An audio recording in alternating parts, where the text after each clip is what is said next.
Říkala mi počúvaj, príď do Smokovca, idem spolu s Uvačkou hore do kopca.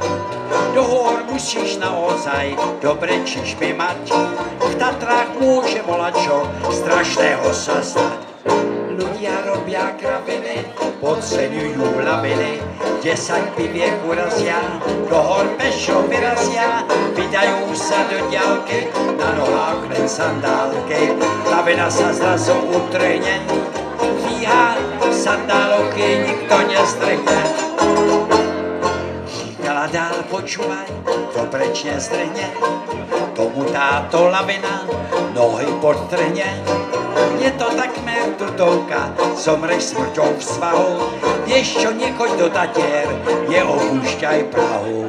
Ľudia robia kraviny, podceňujú laviny, 10 piviek urazia, do hor pešo vyrazia, vydajú sa do ďalky, na nohách len sandálky, lavina sa zrazu utrhne, fíha, sandálovky nikto nestrhne.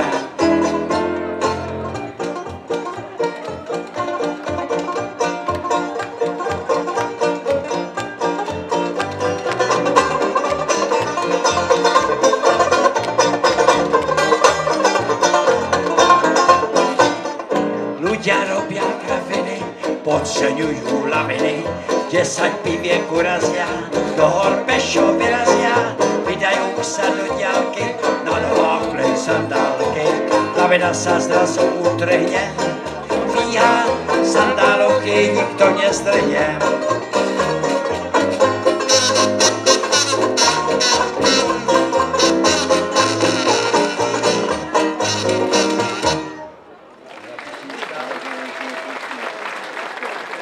Nebezpečenství.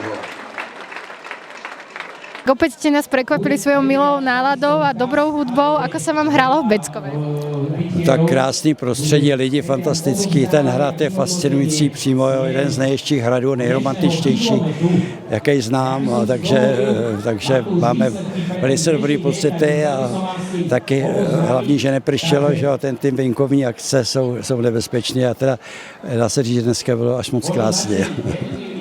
A aké máte leto?